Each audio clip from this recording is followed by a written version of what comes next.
ഇനി കോഴിക്കോടേക്കാണ് പോകുന്നത്. കോഴിക്കോട് ബി.ജെ.പിയുടെ കേരള പ്രഭാരി പ്രകാശ് ജാവ്ദേക്കർ ഉണ്ട്. അദ്ദേഹം അവിടെ ബിഷപ്പ് ഹൗസിൽ സന്ദർശനം നടത്തുകയാണ്. ഈസ്റ്റർ ദിനത്തിൽ ആശംസകൾ നേരുന്നതിനാണ് അദ്ദേഹം അവിടെ എത്തിയത്.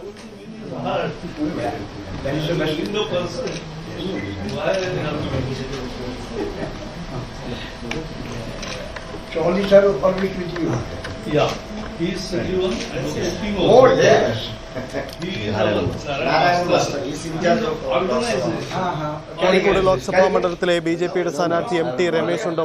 ഒപ്പം എ സജീവൻ അടക്കമുള്ള മറ്റ് പ്രധാനപ്പെട്ട ബി.ജെ.പിയുടെ നേതാക്കൾ, കോഴിക്കോട് മേഖലയിലെ നേതാക്കളൊക്കെ ഈ പ്രകാശ് ജാവ്ദേക്കർക്കൊപ്പം അവിടെ പങ്കെടുക്കുന്നു എന്നതാണ് സാഹചര്യം. എം സനീഷ് കുമാറുണ്ട്. അനീഷ്, എപ്പോഴാണ് പ്രകാശ് ജാവ്ദേക്കർ അവിടെ എത്തിയത്? അദ്ദേഹത്തിന്റെ സന്ദർശന ഉദ്ദേശം, ഒപ്പം അദ്ദേഹത്തിന്റെ നീക്കങ്ങൾ അതെങ്ങനെയാണ്?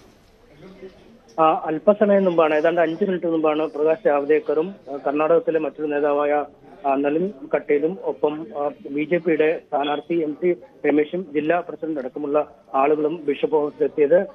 ബിഷപ്പ് വർഗീസ് ചക്കാലക്കൽ അദ്ദേഹത്തെ സ്വീകരിച്ച് അദ്ദേഹത്തെ അപ്പോൾ അകത്തോട്ട് പോയി അവർ ആശയവിനിമയം നടത്തിക്കൊണ്ടിരിക്കുന്ന കാഴ്ചയാണ് കാണാൻ കഴിയുക. എന്തായാലും ഈസ്റ്റർ ദിനമായതുകൊണ്ടാണ് ഇന്നിപ്പോൾ ബിഷപ്പിനെ കാണാനായി പ്രകാശ് ജാവ്ദേക്കറും ബി.ജെ.പി നേതാക്കളും എത്തിയിരിക്കുന്നത്. ബിഷപ്പിനെ കണ്ട ശേഷം പിന്നീട് മറ്റ് വിവിധ വിഭാഗങ്ങളിലുള്ള ക്രൈസ്തവ സഭ വൈദികരടക്കമുള്ളവരെയും അദ്ദേഹം സന്ദർശിക്കുമെന്ന് അറിയിച്ചിട്ടുണ്ട്. രാവിലെ മുതൽ അതാണ് അദ്ദേഹത്തിന്റെ പ്രധാന പരിപാടി. ഏതായാലും തെരഞ്ഞെടുപ്പ് പ്രചാരണത്തിനായാണ് ബി.ജെ.പിയുടെ കേന്ദ്ര നേതാക്കൾ ഇന്നിപ്പോൾ കോഴിക്കോട് എത്തിയിരിക്കുന്നത്. രാവിലെ മുതൽ ഈ ക്രൈസ്തവ മേലധ്യക്ഷന്മാരുടെയും ക്രൈസ്തവ വിശ്വാസികളെയും പ്രമുഖരായ ആളുകളുടെയും വീടുകൾ സന്ദർശിക്കുന്ന പരിപാടിയാണ്. ഇതിനുശേഷം ഉച്ചയ്ക്ക് 2 മണിക്കൂർ വാർത്താ സമ്മേളനം വിളിച്ചു ചേർത്തിട്ടുണ്ട്. രാത്രിയിൽ ഈ പാർലമെന്റിലെ അവലോകന യോഗം, അതുമായി ബന്ധപ്പെട്ട പൊതുയോഗം എന്നിവയിൽ ഈ ബി.ജെ.പി നേതാക്കൾ പങ്കെടുക്കുകയും ചെയ്യും. എന്തായാലും നമുക്കറിയാം, കഴിഞ്ഞ കുറച്ച് നാളുകളായി തന്നെ ക്രൈസ്തവ വിശ്വാസികളുടെ ആഘോഷ ദിവസങ്ങളിൽ അവരുടെ സ്ഥാപനങ്ങളിൽ പോയി, പള്ളികളിൽ പോയൊക്കെ ഈ മതമേലധ്യക്ഷന്മാരെയും വൈദികരെയും ഒക്കെ കാണുന്ന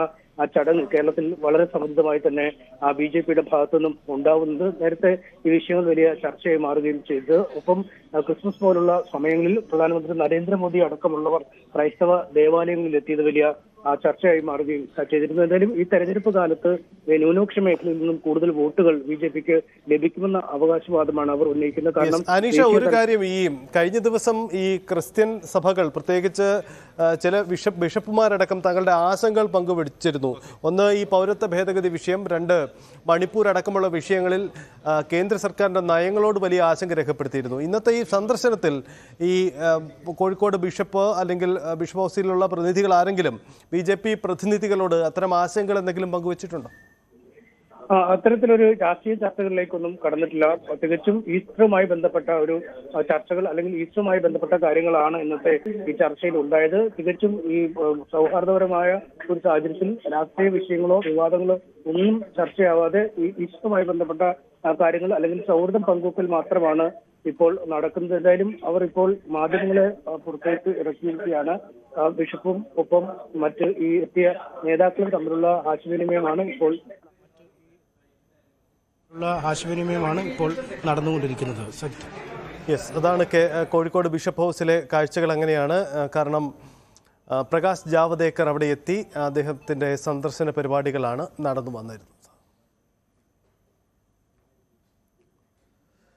അങ്ങനെ എന്തായാലും ബി.ജെ.പി വലിയൊരു രാഷ്ട്രീയ ദൗത്യം ആണ് നടക്കുന്നത്. അവർ ന്യൂനപക്ഷ വിഭാഗങ്ങളെ, പ്രത്യേകിച്ച് ക്രിസ്ത്യൻ ന്യൂനപക്ഷ വിഭാഗങ്ങളെ തെരഞ്ഞെടുപ്പ് കാലത്ത് ഒന്നിച്ചു നിർത്താനുള്ള ശ്രമം അത് ഇന്നോ ഇന്നലെയോ തുടങ്ങിയതില്ല. കുറേ നാളുകളായി അത്തരം ശ്രമങ്ങൾ നടത്തുന്നു. പ്രധാനപ്പെട്ട ദിവസം, ക്രിസ്മസ് ദിനങ്ങളിലടക്കമുള്ള ക്രൈസ്തവ ആരാധനയിലെ പ്രധാനപ്പെട്ട ദിവസങ്ങളിൽ അവരുടെ വീടുകളിലും ബിഷപ്പ് ഹൗസുകളിലും എത്തി ബി.ജെ.പി നേതാക്കൾ പിന്തുണ അറിയിക്കാറുണ്ട്. ഈ തെരഞ്ഞെടുപ്പ് കാലത്തെ സന്ദർശനത്തിന് രാഷ്ട്രീയ പ്രാധാന്യമേറെയാണ്. പക്ഷേ മണിപ്പൂർ അടക്കമുള്ള CAA അടക്കമുള്ള ആശങ്കപ്പെടുന്ന കാര്യങ്ങൾ ക്രൈസ്തവ സഭ ഉന്നയിച്ചിട്ടുമുണ്ട്.